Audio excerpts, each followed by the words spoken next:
Welcome to the Bourbon Friday Show, where we're talking business and bourbon. I'm your host, Nick Niehaus, and today I'm talking to Jason Hall, who's the CEO and co-founder of Arch to Park. So Jason, thanks for joining me. It's a pleasure to be here. Thanks for having me. Yeah, of course. Well, let's start out with just what is Arch to Park? Tell me about it. So Arch to Park is a civic-minded investment organization focused on economic growth in the city of St. Louis. Very cool. Okay. So that's pretty broad, right? Yep. So do you have a specific kind of investment you're looking at in particular? I mean, we're tell working me more about on it. Working with the community on several initiatives right now. Okay.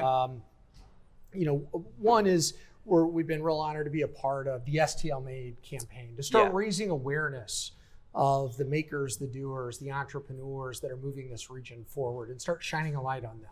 That's great. Yeah. And so it's been fun to work with the community on that. This has been a long challenge for the economic development community of trying to find a centering narrative to talk about our growth and talk about the people that are moving the region forward. Yeah. That's not a brand, but a movement and a way to unite everyone that's down there doing the hard work every day. So that's been a great project to be a part of. Yeah, that's awesome. So I think that's something we can dive into a little bit more here, right? Absolutely. Because, I remember when I go back to thinking about college, I was actually studying entrepreneurship. I remember in the class talking about how, hey, you can start a business, but you're going to have to leave St. Louis, right? Because that's kind of how things were back then, is that there wasn't much of a support structure for a lot of these companies. And now it's almost night and day, completely different. So I guess let's talk about why it's important to you. So how do you kind of get involved in this in the first place? Storytelling is very powerful. And when we talk about storytelling, more broadly though, it is it's a way that we move the region forward and grow. Sure. This work is deeply personal for me. This is my home.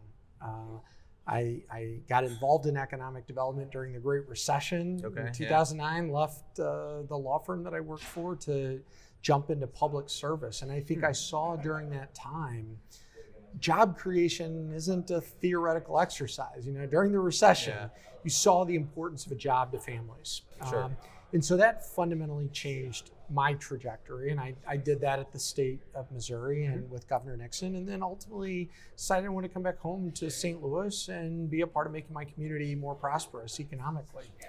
And I think one of our great opportunities as a region now is really doubling down. Like a lot of great regions, you've got to have that strong urban job core, putting jobs near people that need them the most, nearest the public transit in dense, vibrant environments. And this is an incredible opportunity for a city that has had a lot of challenges, as a lot of legacy Midwest cities did, to be at a point where there's over $8 billion of reinvestment. Wow. We are a city that's at the top of the entrepreneurial rankings, driving new business creation in this country. To be at the forefront of new industries like geospatial is an extraordinary moment in time. And I think, particularly on this day, to remind ourselves, that we as a region, as a city, are on the forefront of issues of equity and inclusion, so that it's not just enough that we grow, finally, as a region and grow, but I think being intentional about who's included in that growth and how do we create more shared prosperity. And I think St. Louis is on the front line of a lot of that work that no city or region around the country has figured out. But the level of intentionality, the awareness, the storytelling that Nicole Hudson and her work at Washington University now, I think, has shined a light on how far we've come in that dialogue and that consciousness and that intentionality in 5 years is fairly extraordinary. But a lot of work remains to be done. Sure, so plenty. And the city's right in the intersection of all these issues of growth and equity. Growth and equity are the defining issues of our time. Of course, yeah. Well, and I think for a city like St. Louis, it's easy to get caught up in the excitement of, hey, downtown's finally reviving and things are starting to grow, but to continue to focus on the other side of the coin, so to speak, make sure that the equity is there. It is big the issue key. here. Yeah, it is, and those are issues that are being asked in cities around this country as people try to figure out, this is hard work, right? You've got structural racism and issues that you're confronting to unlock opportunity for all.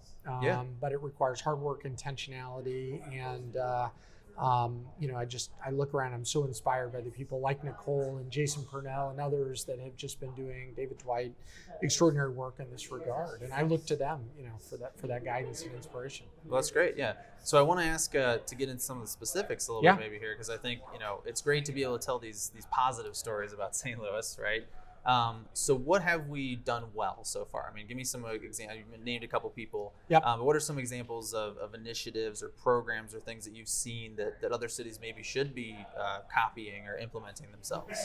I think as we sit right here in a co-working space, teaming with young startup companies, I think what this community has done as a model to reinvigorate our economy around small business, entrepreneurship, and tech-based startups is extraordinary. When I got involved in this work in 2009, you could sort of count on one hand the number of people that cared, that knew, and startup companies. We didn't have spaces and places like this that nurtured that entrepreneurial spirit. Yeah. And there were some pioneers on whose shoulders I stood when I was in a position to get involved in that work. And I think today to be one of the fastest growing startup communities in the country, some of the fastest growing for venture capital, to have models like T-Rex and Cortex that are celebrated around the country as governance models in places. I mean, when I got involved in 2009, we would have never dreamed that was possible. That is so far. It's only been 10 years. I mean, that's amazing. And in 10 years, so it takes a long time. It takes an army of people. And there were those that did so much work before my generation came along to enable us to do that and lead in that way. But that's powerful. And I think the country does look to St. Louis as models for a Midwest economy that lost corporate headquarters and had to reinvent ourselves. We're doing it. And I'll tell you what I think is also extraordinary on issues of inclusion and equity. I mean, for St. Louis, the most recent data, leading the country in women-led startups. Yeah, that's amazing. Compare that to our Silicon Valley peers in the bro culture that has been well documented. And not only that, in venture capital, which is an even more difficult environment, to be in the top 5 in the U.S. for venture capital flows to women-led tech startups, also extraordinary. Again, a lot of work still to do, but it's important to remind ourselves that we're creating something very special here. Yeah. And we've got to keep focusing on that. But that is special. That's awesome. I think others are looking to us for that. Very cool. All right, well, welcome back. We apologize. We had some technical difficulties there, but we're going to jump right back into our conversation with Jason Hall. So, Jason, I think where we left off is we were talking a little bit about the sort of shift in mentality in St. Louis. So this is a city that I can remember when I was younger was very much about the fact that we were losing Fortune 500 companies, and then almost an effort to try to recruit other headquarters here. And now it feels completely different. Now it seems very much focused on which I prefer, which is growing new companies, right? So what did it take for that shift to happen, do you think? Or how did that happen? So my read of it, and it is true, it is extraordinary. I mean, we were known as a Fortune 500 town. The reality is we have nearly as many Fortune 500s. They just look different. They're different names. And we've grown some of the largest privately held companies in America, Enterprise Holdings, Worldwide Technology, Edward Jones. I mean, so we've actually done fairly well, but culturally we've shifted our identity as a great startup hub, which in some ways is getting back to our roots. What I saw as a catalytic moment was sort of 2 major events. One was the largest employer in the region, McDonnell Douglas, now Boeing, coming off the Cold War, had a significant reduction in their workforce. So that was a major restructuring of jobs. Secondly, less a loss of jobs, but a big loss to ego was when AT&T pulled its headquarters out, then Southwestern Bell. We have the tower downtown, and moved to Texas. And I think that caused some people to say, what is the future economy going to be in this region? And some folks came together and, I think of Bill Danforth, John McDonnell from the McDonnell Douglas, David Kemper and some others said, let's study. What are we going to be? Let's take a hard look at who we are and where we're going to go. And they published something ultimately called the Pierce Report. A scholar from Harvard came in and took a hard look. The full report was actually published in the Post-Dispatch, and it was a hard-looking like the Ferguson Commission report, like look at your vulnerabilities and strengths. And it's the first time you really say you're going to have to reinvent around some of these research and innovation assets. Okay. Out of that came that way of thinking. Dr. Danforth sort of led this charge, the biotech movement, to say some of your strongest assets are in life sciences and biomedical work. So the biotech became sort of the organizing principle for saying we've got to move towards more startup and innovation work. And then it's sort of spread from there. That's simplifying it a little bit, but those were some of the big catalytic moments that I saw. And when I personally got involved on the public sector side with creating the programs at the Missouri Technology Corporation, I picked up that roadmap and said, what should the state do to try to understand the role of public policy in supporting innovation and startups? So it was a very important document in my work early on. But those were some of the events that led to it.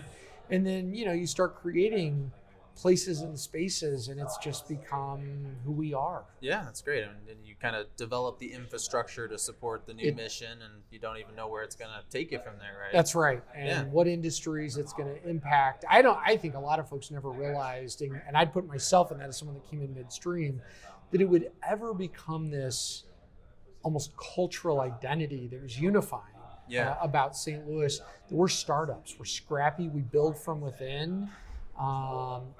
That's powerful. It's become a very powerful identity. Well, it's a new story too, right? That's For a right. city that's 250 years old, it's good to have something that's new to talk about. That's right. Absolutely. Well, so let's look forward a little bit then now, right? So we got big news was the NGA, moving into town. That's obviously started some things. Geospatial seems to be kind of one of the new industries or niches that we're growing here. So that's right. What do you see kind of developing, especially maybe the downtown area over the next few years? I think it's extraordinary. I mean, like a lot of industries, the NGA actually has deep roots. It goes all the way back to the Lewis and Clark expedition and the mapping function that supported the mapping of the Western U.S. And that was sort of the genesis of the federal government having roots in the mapping function. Today, that's very different. Now it's a highly digital, like everything. It's been impacted by technology. Sure. So to some degree, the NGA's been here. But it's two things are happening. One, they're building a new $2 billion headquarters that is focused on the future. Secondly, it's become an agency, like a lot of businesses, that's not innovating everything within, but is partnering to innovate with partners. So it's a very different model. And then thirdly, I would say geospatial, which is really just adding locational data. We now have the computing power and the radar technologies and others that it is impacting so many other industries. Transportation. We take as second nature the use of geospatial technology to plug an address into our phone to get us from point A to point B, and the computing power allows us to do that now. So it's really about just making decisions. And we just have more computing power to do it. And so it's disrupting planes, trains, and automobiles, so to all speak. Kinds of things. So it positions St. Louis being, having the equivalent of a large federal laboratory, if you will, at the center of this industry, being physically here. If we do things right and link and align our universities, our startup community, places like Covo, with that industry, we can capture the jobs that are being created. And that's the opportunity for St. Louis to add an entirely new leg to our economy that leverages old strength. Very cool. Well, it's great. It's great news for us, right? It is wonderful news. Very cool. Well, so getting back to Arch to Park, what can the community do to help, and what are you looking for in terms of support? Well, I think real easy things we can do, right? One of the projects we're involved with the community on is the STL Made campaign. Okay. So when you see an event, you see a person, a story that needs to be told on social media, pick it up, tell that story, put it on Facebook, Twitter, whatever, hashtag STL Made, so that we can unite those positive things that are moving the region forward. Okay. Highlight them and unite them with the other like-minded people. That's an easy thing to do. Okay. And champion the region. And to be clear, though, I don't think that means ignoring our problems. I think that means being honest about our challenges, but shining a light on those people that are working on them, right? Challenges only get worse if we don't brings solutions. Oh, yeah. And I think recognizing, even if it's not the 100% solution, people are working every day to make this a more growing region and a more equitable region. So I think we all have the power to shine a light and celebrate. Tell better stories. Yeah, to celebrate that. Cool. And I think, expressing that pride. I think that's something that's all within our own power to do. And that's contagious, and that's being a part of the movement. Very cool. All right. And so if somebody's watching right now and they want to learn more about Arch to Park or STL Made, where's kind of the best place to Yeah, so on like the STL Made, you can go to thestl.com. Okay. And the tools and the stories of St. Louisans, all there. So you can go and interact with that content and Perfect. start. Arch to Park, we're still a startup, so we haven't done our website yet. But okay, fair enough. You can find me on Twitter as well, Jason Hall STL. Very cool. All right. Well, we'll make sure to tag some of that in the post. That's right. We do have a couple minutes left, so we want to invite Eric onto the show. And Eric, who is the founder of Bourbon Friday, is going to explain to us what we're drinking. So sure. So since we're talking about St. Louis, we're talking about STL Made. Figured, why not talk about a bourbon that is actually made here, right at the edge of downtown? And you mentioned scrappy startup, and that's what we're about. Doesn't get more scrappy than Dave Weglar's starting a distillery inside of an old Hardee's at the edge of downtown St. Louis. Wow. So this is Monin Bell, which is a special release that he does every year to commemorate a football game for the trophy is the Monin Bell. But this is actually the cast strength version of that. Yeah. So this is undiluted, and it's fantastic. So undiluted, I figured, we're talking about St. Louis. Let's talk about somebody here in St. Louis. He's been on the show. He's a great guy. So absolutely, and it's I think it's even stronger than last week. It is stronger than last week, and it may be the strongest bourbon we've ever had on the show. Well, if we're talking about the future of St. Louis, we should have a hot drink. I think you did well on that. Right, homegrown and for sure. Packs a punch. We'll put it that way. Yeah, that's right. Indeed. Well, so in terms of events, what do we got going on? Not much going on early next week, but starting on Wednesday, there is a Geosource Unleashed, which is a new event series at T-Rex, especially about the Geosource or geospatial community starting up here and that movement going here. We're going to have, there's Mark Tagenhorst, the new program director for Geosource, is going to be introduced there. He just started this week. I talked to him today. He's going to be on the show in a few weeks. Excellent. So go check that out. And really, if you're interested in geospatial, that's where you want to be at right now. Okay. On Thursday, on the 15th, I just want to mention that Square One Boot Camp, this is for early stage startups. Their applications are due. So August 15th, your applications are due for that. That's by CET. Also on Thursday, of course, we have Venture Cafe. A couple of highlights from that, we have another EQ Leadership Dojo, and that's keep your cool like a Zen master. And as we have problems here on the show, we had to sort of like chill out and keep our cool. That's what we were trying to do. And then also that night, there's cutting edge technology and trends in media production by the Video Assistance company, and this is a panel discussion. There's a bunch of different companies in that, and we'll put a link in the description. Also, then coming up next Friday, we have another great Bourbon Friday here at Kobo. We have Steve Summers from TEDx Gateway Arch. Just saw him walk in the door, actually. So he's going to be telling us about Crash Course, which is their event coming up, and about like starting a TEDx. I mean, how do you do that? Very cool. And then also next weekend, starting on Friday, there's the St. Louis Small Press Expo. Their opening night is at CAM, and then they have the actual event at Central Library, and then their after parties at City Museum. This is really like self-publishers, people that make their own comics, their own zines, their own books, poets, and that kind of thing. So really, I mean, we know we have a pretty thriving art scene here in St. Louis, but it's showing that side here as well. Very cool. All right. Well, some good stuff happening, later in the week next week. Yes. So looking forward to that. Well, Eric, obviously, thank you for joining us as always. I drank that like 2 minutes ago. I still feel it a little bit. So that is good stuff. Jason, I want to say thank you for joining us today. I appreciate it. Or cheers to to St. Louis and to startups. Yeah, of course. And for those of you tuning in, I want to thank you for joining us for the Bourbon Friday Show. We do want to thank a few organizations, Kobo for hosting us and our event every single week. We'd like to thank EQ for streaming our show for us. And I'd like to thank, personally, Vanessa Lobo, who's my business partner at Connect Marketing. She always makes us look good behind the scenes and does all the hard stuff. So thank you to Vanessa. If you're watching, thanks for tuning in. And again, please join us next Friday for another episode of the Bourbon Friday Show. We'll see you then. Hey, thanks for watching. We truly hope you enjoyed it. Please like and share this episode. And if you haven't yet, hit that subscribe button. It really helps us out. To stay up to date, follow us on social. We are at Bourbon Fridays on Facebook, Twitter, Instagram, LinkedIn, and TikTok. See you next time.